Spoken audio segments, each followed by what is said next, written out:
And good evening to Instagram as well. I hope you're all okay. All right, so I'm going to talk tonight about woke versus awake. There is a fundamental difference in my opinion. So we're Friday the 3rd of December, which means we're 22 days, guys. So yeah, 3 weeks away from Christmas. He rhetorically states the obvious there, but it is nearly upon us. So I go straight into it. I'm kind of keen on just progressing these streams in a good direction. So just the sort of trajectory of these streams. It's important to me that the conversation that we have that we keep flowing, and I'm endeavouring to trim the fat as certainly as much as I'm just going to turn this light down a little bit. It's a little bit bright. Bear with me. Yeah, I'm just going to do my utmost to kind of keep the flow of these things.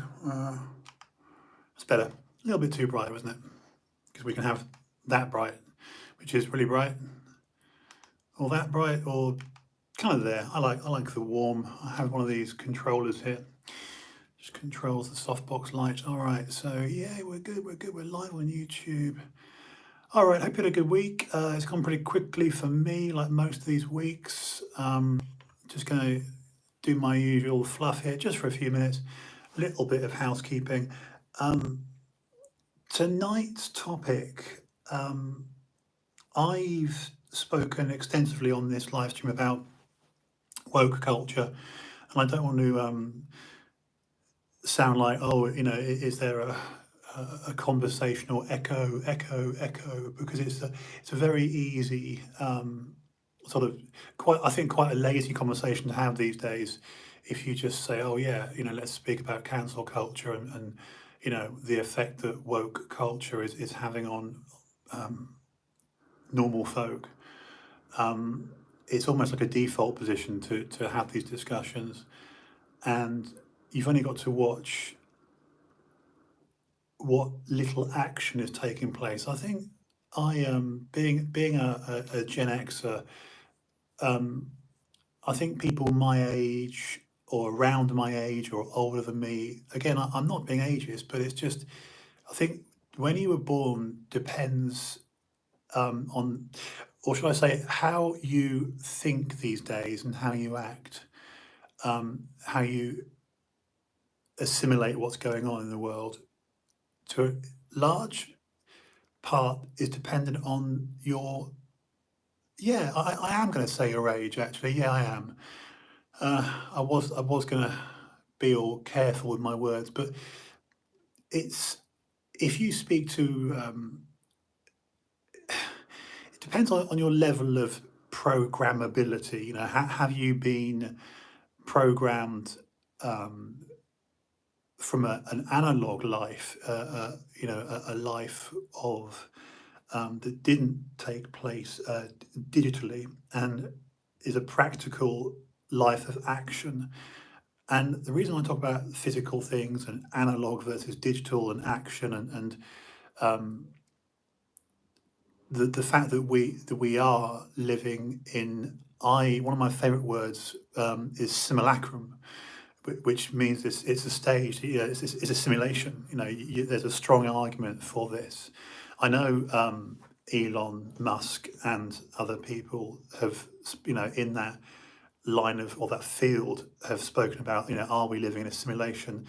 And I was watching one of my favourite conversationalists, the Russian American chap Lex Fridman, yesterday interview Neil Ferguson, spelled Niall, because he's Scottish. He's a 57-year-old historian and an incredibly intelligent man. The depth and breadth of this chap's knowledge is incredible. And I was watching this conversation last night on the Lex Fridman podcast. And I heartily recommend that you do watch Lex Fridman, Lex and Fridman, Fridman. YouTube, of course. And really, if you're 40, 45, 50, 55, I think there's inevitably going to be a degree of struggle.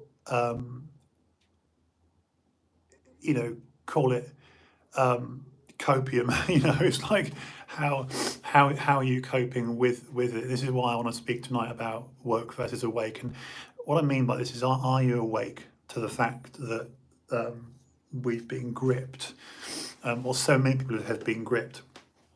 And I think if we're talking levels of perversity and levels of, frankly, falseness, look no further than people my age and older acting like they're okay with it. I think that would be my stance. If I'm going to have a position tonight, let it be this, that when you run into people who, you know, I know the words like, oh, such a boomer, man, such a boomer. People that are in their, you know, fourth, fifth, sixth decade in life, and they're acting like they're totally cool with everything, and they're like, yeah, I'm down with the kids. They're not, and they're lying, and they come from a different time. And this is why I'm more disgusted in older people. And I think one of the worst examples, you know, a worst example as a good example of awfulness would be you know, these despicable despots. You know, people like Biden, like Nancy Pelosi, and some of our politicians. You know, Jeremy Corbyn, and the list goes on, and our own Prime Minister, because there's something deeply unbelievable. There's something incredibly false and disingenuous about seeing anyone, you know, just my age. You know, it's not normal that a bloke my age is just sitting well with all this. It's, you know, putting aside my obsession and fixation and, you know, smart slab addiction. You know me, I don't like to call them smartphones, because I don't believe they're phones anymore. Because, you know, using them as a telephone is the least in terms of functionality. It's their least requirement performance, you know, that we require of their performance. It's like, oh, can it make a call? Yeah, of course, it's a phone. You know, that's why I'd rather not call them that. But if we're talking about pretend and pretense and people putting on a facade, this is why anyone, you know, again, it might sound ageist, and it's not because I'm picking on people my age and older, but again, if we're talking out and out nonsensical, frankly, bullshit, you know, calling out nonsense and calling out falsehoods and disingenuous people, and you know, there's no greater concentration of liars and a lack of authenticity and completely disingenuous people than politicians. I mean, I literally, if I think of an incarnation of evil, of a literal, you know, the manifestation of Omen, Damien, hello, welcome, whoever you are, welcome. You know, if I in my mind's eye think of the best representative of a literal evil, the manifestation of evil, I am immediately drawn to the arena, you know, big top arena, if you like, of politics, you know, the politic of it, and politicians. And of course, this is why woke versus awake. And my question tonight, my simple question is, are you awake to woke? You know, so the liars among us, the charlatans, the snake oil salesmen, the people in suits. I also call them greys, because greys as in aliens, but grey as in personalities. These people don't have personalities. You have to remember this. Look, let me give you an example. I'm going to mention Nigel Farage. So Nigel Farage, obviously, he's a popular character to not like. He's divisive, he's Marmite, as would be Boris Johnson.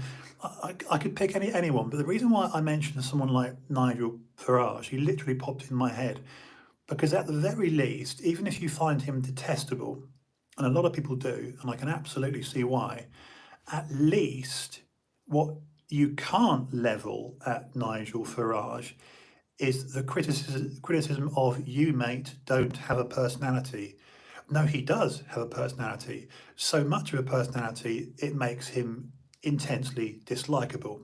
The same can be said of Donald Trump. Donald Trump, his personality, the words that leave his mouth, his behaviour, his tweets, his hot takes, his opinions, are such that many, many, many people didn't like him and still don't. People have built a career on hating Donald Trump, as they have here with Nigel Farage or Boris Johnson. Now, when you slide down the scale of personalities being diluted, because I am talking about a facade, an act, like I say, a simulacrum. And as the word simulacrum suggests, simulation. Okay, a stage, theatre. This is pure. Yeah, exactly. Hey, Stevie.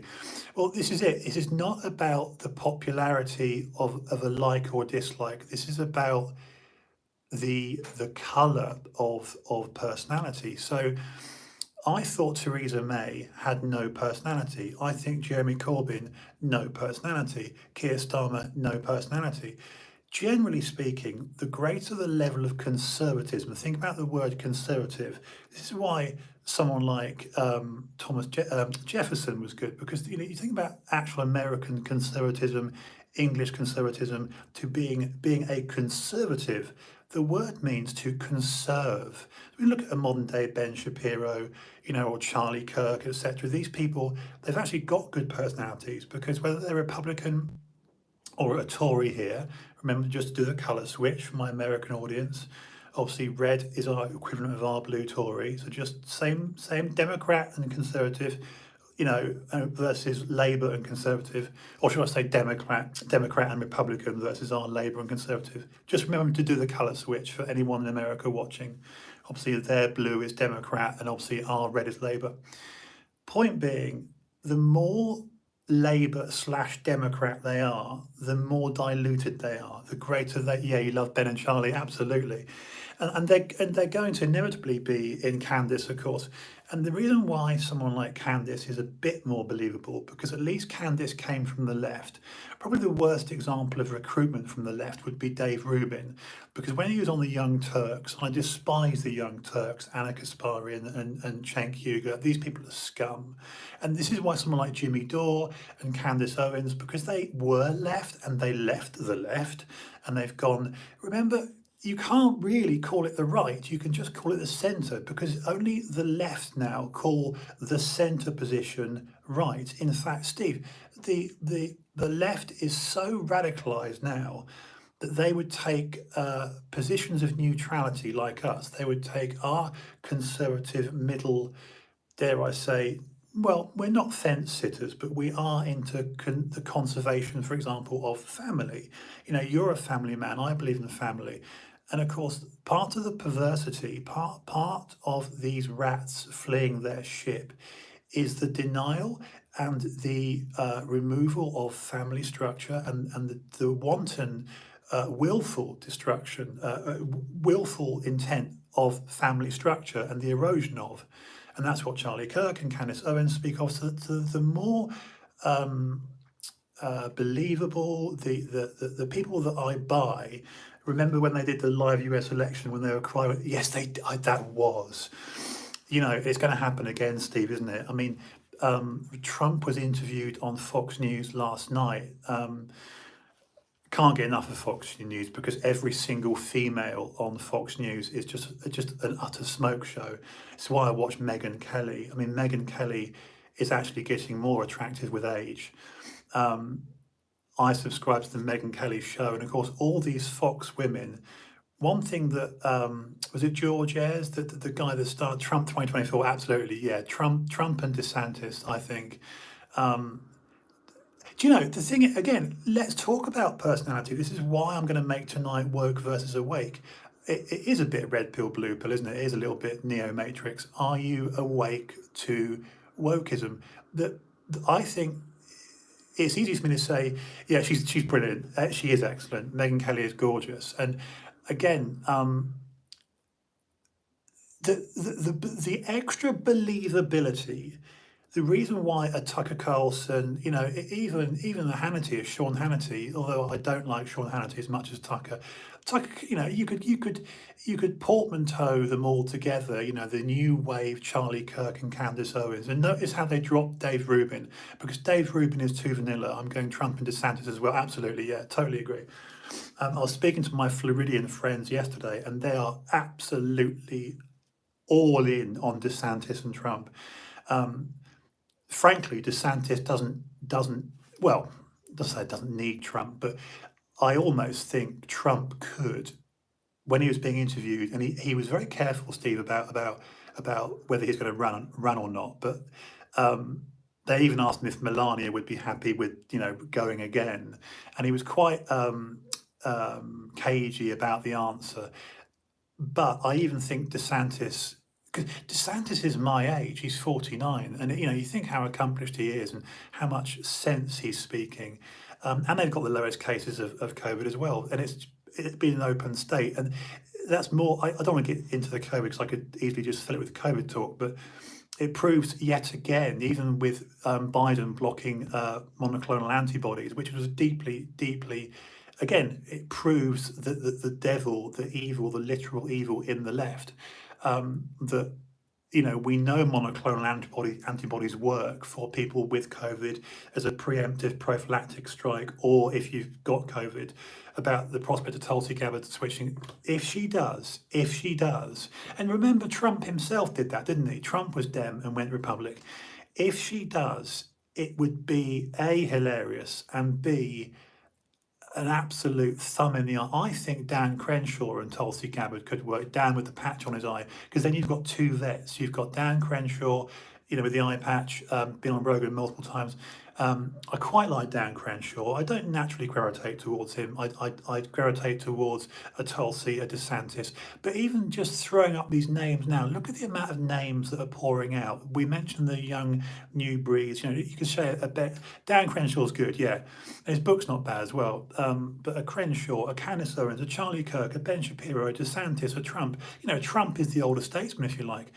There's hot new blood, and there's also a lovely lad whose name escapes me, very good looking lad, and he's in a wheelchair, Steve. So, you know, again, Republican. He's very eloquent, very lucid. His name escapes me. All American, good looking lad, injured, you know, hence the wheelchair, and he's in Congress. He's now another one coming through. The left have none of this. The Dems have none of this. As the same is echoed here in the UK, it's lacking in depth, and this is why I mentioned Farage, even bumbling Boris Pepper Pig Johnson, idiot that he is. At the very least, the level of criticism that you can't lay the blame game at the door of Republicans and Conservatives is, oh, you lot have got no power. Look at Ted, Charlie Kirk is going for presidency, no ways to pay, fast talk of Russia. Dude, there's a theme. When you look at these people's cadence, you know, their tempo, they're incredibly fast speakers and clear. I mean, anyone can speak quickly, but can you speak quickly and clearly? And I think they're all on the spectrum. Notice the you know, they're rapido. They're very, very quick, very sharp. You know, I've literally got in my head now just a who's who of, you know, again, that they're rich in personality, and the one area where it gives me great hope actually, is I think when you actually whittle this down, the buck stops at humanity. Shapiro and they are, aren't they? They're on the spectrum. They're all a bit aspy. They are, dude. there's something, and the other guy I think I might have mentioned to you, Steve, and I watch him daily on Twitch, is a guy called Stephen Bonnell, who goes under the name of Destiny. Now, he's known as a Twitch streamer for political content and a gamer. This whatever they do, League of Legends, all these. I've never played a game in my life. I literally come from Atari levels of gaming. To absolutely yes, Donald Trump Jr. You see, think of the names you're offering now between the two of us, just in this conversation, Steve. That look at the depth. Look at all and like I say, let's bring on a Tulsi, and look at a Rogan. Look at a Jocko Willink, Tim Pool, Stephen Crowder. Let's keep going. Steve, it's that straight away. I'm getting excited because all these people. Look at the shows we watch. Look at Tim Pool in IRL in real life, and Stephen Crowder. They've got millions, and of course, Lord of Lords Rogan. Traditional lefties, air quotes, that through truth have become Republican or conservative. Because this is why the expression "the truth will out" holds sway, because ultimately, when people, I think it's a growing up phase, Steve. I also think these people, they become idealists and ideologues, aren't they? And that's what the live action role play, the LARPing is. They're LARParians, and it's they they worship their demagogues. This is why Biden and anyone in that position, they look to their elected, well, apparently elected. It's like, yeah, right. It's funny. It's steeped in dogma. There's a lot of, you will believe. This is why it's a religion, Steve. It's a religion. I was literally thinking, what's the best word here to describe what the left are gripped by? The religious zealotry. You often hear Shapiro because he's obviously Jewish, and it's completely accurate. I think where we've become so secular and we've dropped religion, where the nativity is no longer, all of a sudden. I'm going to get my hanky because my nose is running, but where religion. This is why the late Christopher Hitchens was such what an incredible one of my favourite people of all time. Other than sort of Gervais and Stephen Fry, is Christopher Hitchens for this very reason. He spoke about this, the death of God. Well, Nietzsche, wasn't it? It's Friedrich Nietzsche that wrote of the death of God. When you remove religion from society, people need to replace it. And that's what modern politics is, and that's what the left are gripped by. It's religion. They've become religious about this. And therein lies the danger. They're fanatical zealots. And you've only got to look at the recent acquittal of Kyle Rittenhouse. You've got to look at this awful Darrell Brooks character that mowed down these 6 people and hurt 48 more. I mean, there's another example of lying, isn't it? The inconvenient truth, because the narrative from the left, I don't want to get off track too much, but it proves it, doesn't it? When CNN and MSNBC and all these scum that they desperately wanted a white man, but all of a sudden, we did it here on the BBC, disgustingly. Our disgusting BBC wrote a red SUV.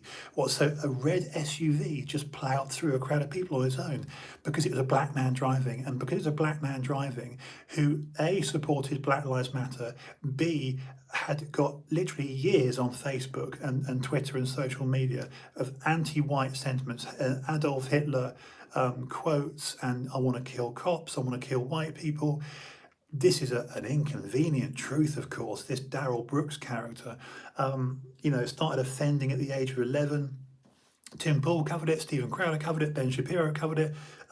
Again, you won't see mainstream mainstream media talk about this because it's a complete thorn in their side, isn't it? That this would have been wonderful if the driver had been a Kyle Rittenhouse, if the driver had looked like me, if the driver had looked like us, Steve, Caucasian people. It would have been white supremacist goes through a crowd of people. It was this Christmas parade, wasn't it?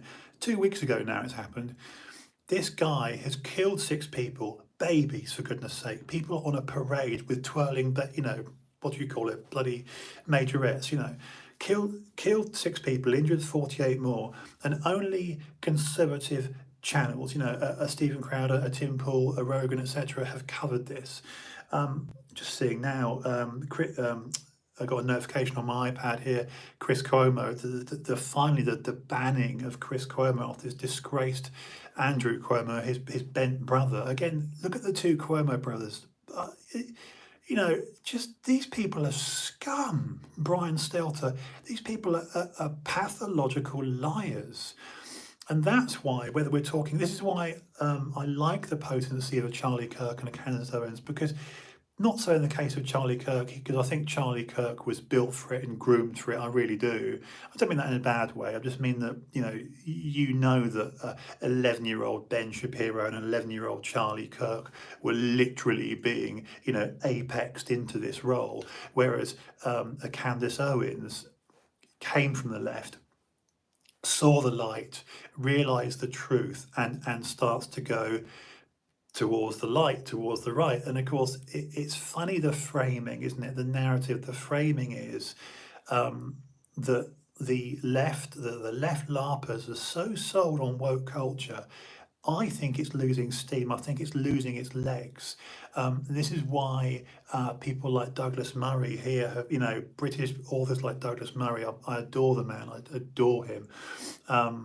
He's gay, and I shouldn't really say that, because I find him, it's like Michael Malice, that there are literally gay personalities, but people like Michael Malice, Douglas Murray, that are, super camp blokes, but I find them really, really attractive as just they speak, and I fall in love with those conversations. I find them intensely likable.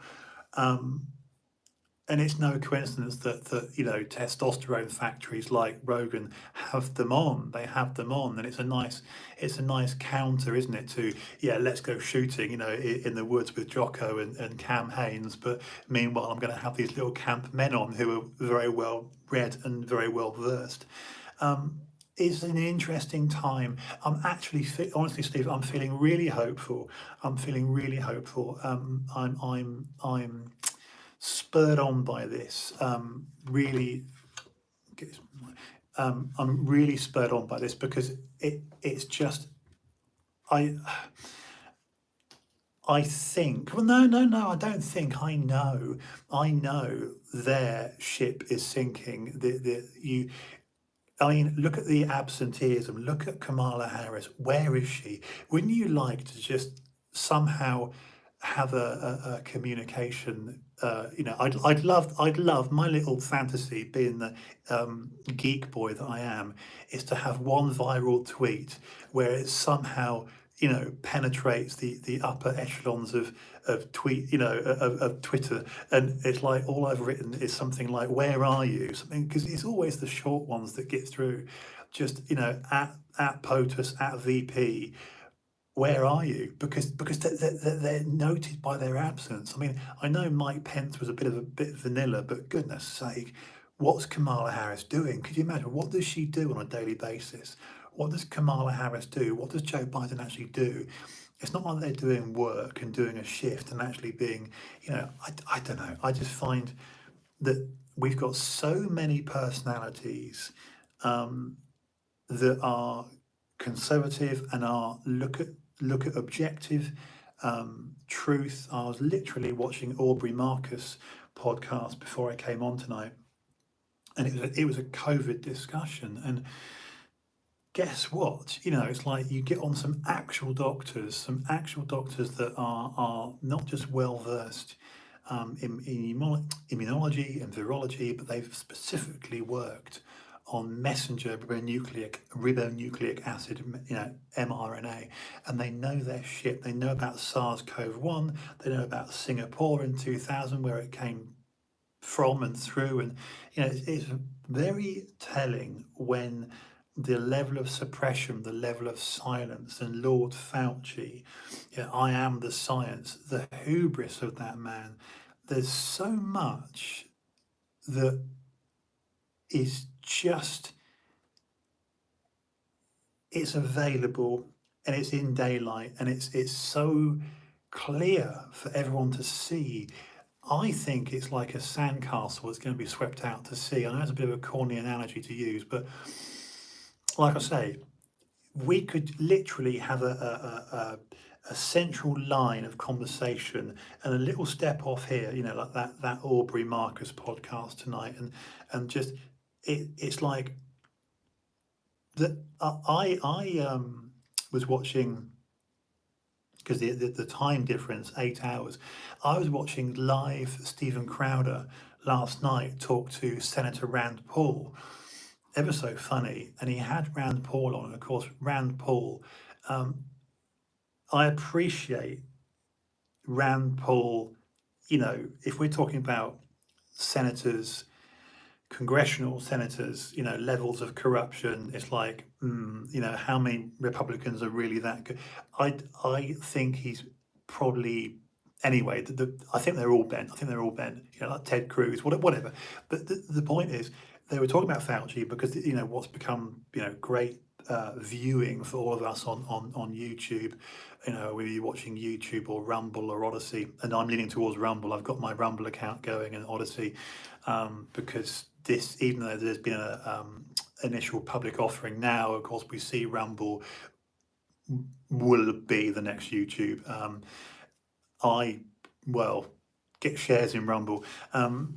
Anyway, watching Crowder interview Rand Paul, Fauci came up, of course, because this celebrity death match, isn't it, between Fauci, I am the science, and Rand Paul, knowing it's a crime to lie to Congress, it's like, can you talk about gain of function? And it's everyone knows now. Everyone knows.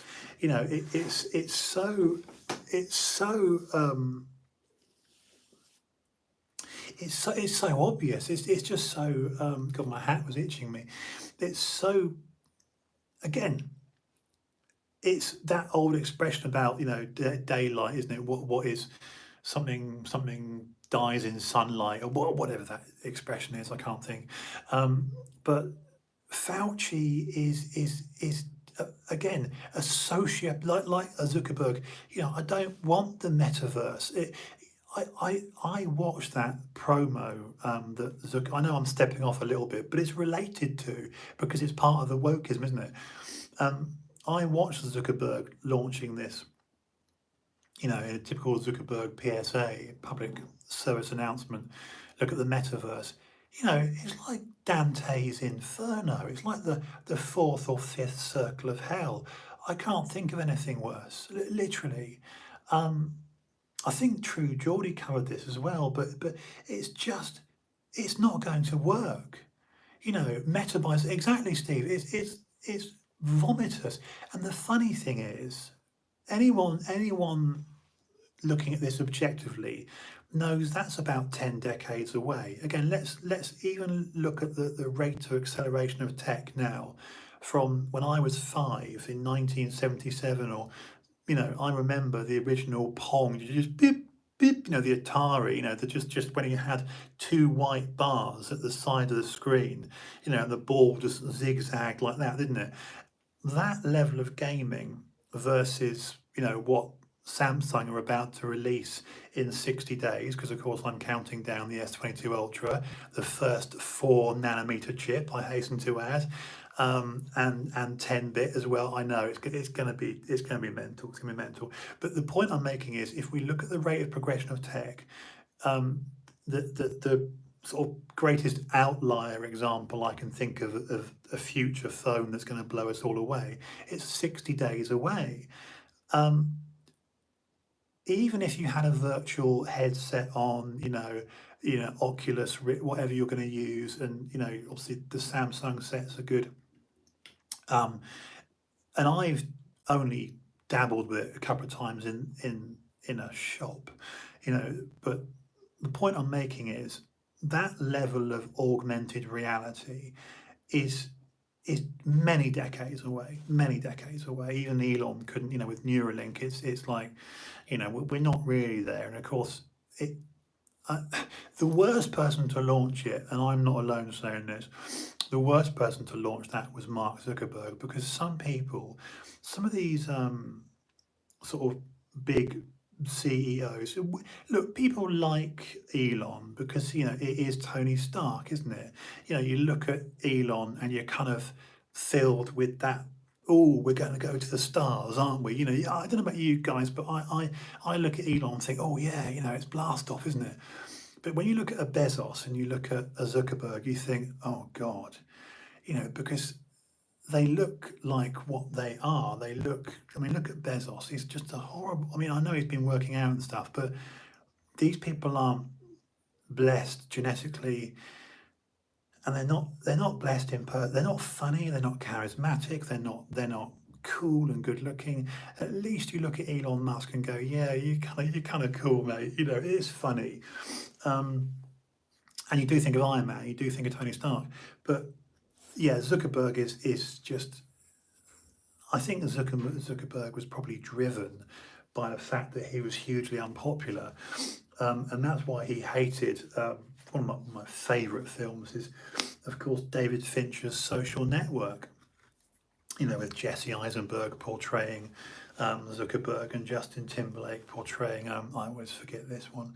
Um, I always do this. Started Napster. Sean Parker. There you go. Um, I am a big fan of Justin Timberlake. I like him as an actor, dancer, singer. But yeah, he portrayed Sean Parker, who started Napster, to compete with Sony in the music industry. But the point I'm making is that's why Zuckerberg. There's some Saturday Night. I think it's Saturday Night Live from years ago. Well, I think that came out in 2010. The Social Network.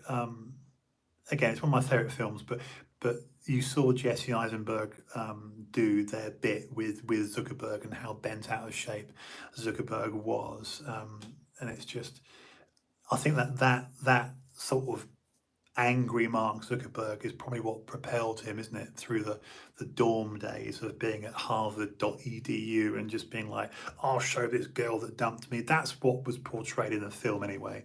But it's I just think he's awful. I just think and actually, Steve, there's a bloody good interview with our boy Lex Fridman, talking to the CEO of Instagram, and one of the questions that Lex Fridman I can't think of the right word really. Or anyway, one of the questions presented, it's not the word I was looking for, but something that was proposed was why do you think Zuckerberg is intensely disliked? And you could tell it was a bit awkward because and again I can't think of the chap's name, but the guy that did Instagram and made Instagram good when it was good, because all these companies get worse. That's the thing. All these companies get worse. Like people that love Facebook or love Instagram or love Twitter always lament what it was, and it's true, isn't it? Like people talk about Twitter when it was better, or it's like, remember when it first came out, it was this or that, and all the first 5 years, or the first 8 years, and invariably things as they just exponentially grow, that they get worse. They don't get better. Things don't get better with size. They get you know. Yeah, they get worse, and you could tell the awkwardness in the sort of uncomfortable tumbleweed cricket silence that ensued when this CEO of Instagram was asked why are you not disliked as much as Zuckerberg, and also he sold that, and Mark took on the lot, didn't he? It's like whatever 12 billion. I think he said the initial. I don't know, well, whatever it was, but once you get, to my mind, once you get past £1 million, you're into another realm, aren't you? But yeah, I digress. I think it's erosion time. I really do. I really ever so hopeful. So I don't want to bang on too long tonight, really. I mean, what's my eyesight? It's 40 minutes. I'll do a few more minutes, but really it's the red pill blue pill conversation.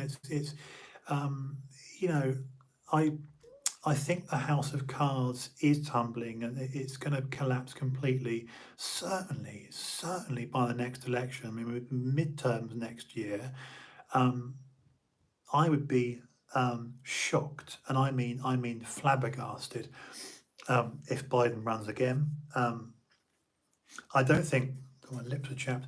I don't think he'll see the presidency through. I don't think physically he will. You really think his wife Jill would say to him, you know, "Hey Joe, good tune."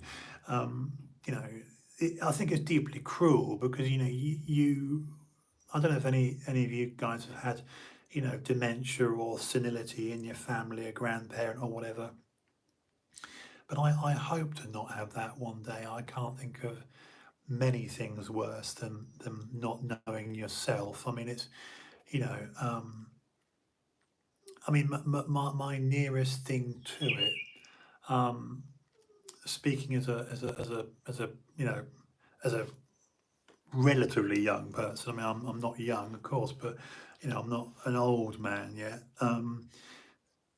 Episodes in my life where I've certainly for a day or three not be through illness, whether it be certainly pneumonia did it, sepsis did it, cellulitis did it, severe UTIs did it, things where your body is infected to the point where you're mentally impaired. And I never forget, once I was in Kings in the snow. I didn't know my name, I didn't know my girlfriend's name, I didn't recognise her, and I was daytime hallucinating, and I accused her of giving head to a policeman in a corridor that wasn't there. Um, Things like that, and also on my third bout of sepsis in Poole Hospital down here in 2016. Didn't know my name, didn't know the day of the week, couldn't tell my age, didn't know what white bread sandwich was. Again, just fortunately things that I had only experienced for a day or three, where I was so poorly that I was, you know, um, losing my mind. And I dread to think what to be cognitively impaired to the point where you do have real dementia and you just don't know your family or your name or look at who you are in the mirror. That must be truly frightening. And look at the periods of where Biden is just vacant, vapid, gone into the void, three V's there. But that frozen fist moment he had a few weeks ago at the town hall when he was, or whatever he was, just stood there like that, didn't he? Just with his fist like this, just bizarre. And again, going back to the original conversation tonight, Stevie, if you're still there, the richness of personalities that exist, I don't even want to say on the right, because we're actually centrists. I mean, a, a conservative is really a centrist, and I just think the level of depravity displayed on the left is such that they're defining our middle ground position with the title far right, and that's the troubling thing. When you're so far to, I don't know how that looks on camera, but I point that way because that's my right, and I think on camera my right would be your left. Anyway, you can get the drift. But the gist of what I'm saying is, if you're so, um, if you're so entrenched, ingrained, if your ideology is such that you've gone super woke and you're so far down the road and you think that, Alexandria Ocasio-Cortez and, Ilhan Omar and all these, and Presley and all these disgusting people on the left, you think their positions are normal and, screaming for the defunding and the death of cops is a good thing. Incidentally, these people that call for the defunding of the police and the destruction of the police, the first thing they do when they're under attack is to call 999 or 911. They'll shit their pants, or they've got their own private security, of course. Look at the Jussie Smollett case. Look at I think one thing I will say before I go is look at the level of burial. What I mean, the burying of stories. Whether we're talking Alec Baldwin on the set of Rust, I didn't pull the trigger. Yeah, okay, Alec. You've got that. You've got the Jussie Smollett case. Yes, I went out at 3 o'clock in the morning for eggs and got attacked by 2 Nigerian bodybuilders who I didn't know. Lies. Lies from Baldwin, lies from Smollett, lies from Ghislaine Maxwell. All these stories are buried. And look at this again, Daryl Brooks, the mysterious red SUV that just mowed down people. Again, lie upon case upon case of again, they, the mainstream media, they're just suppressing and burying these things.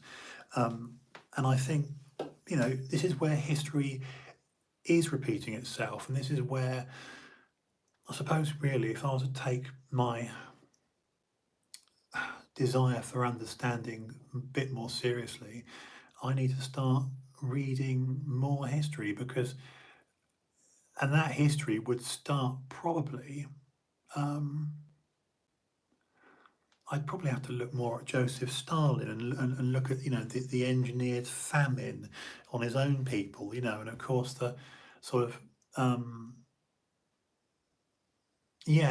just thinking out loud really that, I'll look at what Joseph Goebbels did with and for, his friend Adolf, and taking the Kaiser, sort of, the Third Reich's demise after 1914, 1918, and that period there of 20 years before it kicked off again for the Second World War, where the movement, really national, I suppose you could say that the Nazi movement was really a form of nationalism.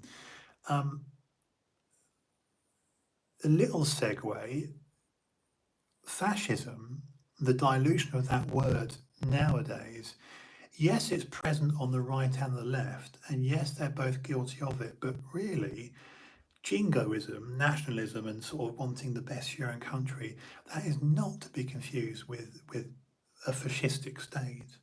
Because true authoritarianism, true top-down, not bottom-up, top-down authoritarianism, when you've got, this one-party rule and you are using force, that's the deciding factor.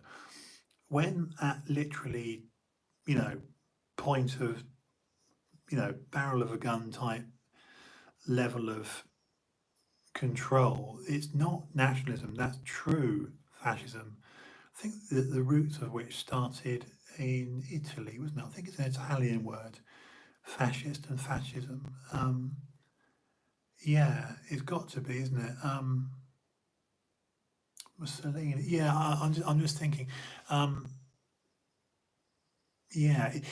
if we're seeing any real fascism now, what would qualify for actual fascism, it's completely on the left, completely. An obvious, like in your face argument would be the vaccine mandates. Again, top down is government. I'm for small government, not big government. Having control of your own autonomy, your own sovereignty, your own body, decision making. It's a very sacred thing, and I think that the minute you get these mandatory, the vaccine thing, of course, now into fourth booster. Oh my God! I mean, it's just there's nothing that's immunization or inoculation about this vaccine whatsoever, and that's not even remotely controversial to say that. To be immunized, to be inoculated, that's what my mum's mum died of polio, yes? So my original granny, who I obviously didn't meet, died of polio. My mum's mum died when she was 5 of actual polio, measles, mumps, rubella, all that stuff. That's an actual immunization, inoculated against, the stoppage of, prevention, preemptive, done, yeah? That's a vaccine. And of course now, the Faucis of the world have changed. I don't want to go too hard. I'm going to stop now. But the Faucis of the world have changed the definition of the word. You know, vaccine is now is a gene therapy. It's a therapy. So there you go. That'll probably do tonight, really. Again, it's just ask yourselves, how awake are you to woke? Um, you know, these people, and I call them these people, but I don't think I don't think I'm better. I don't think that if you have the realization that you are being lied to by your regular, programming, think of the word, um, I think our BBC is akin to their CNN, isn't it? It's really gotten that way. I'm incredibly selective about what I ingest now in terms of news. I'm very careful about what I let go through my ears and eyes. I really am.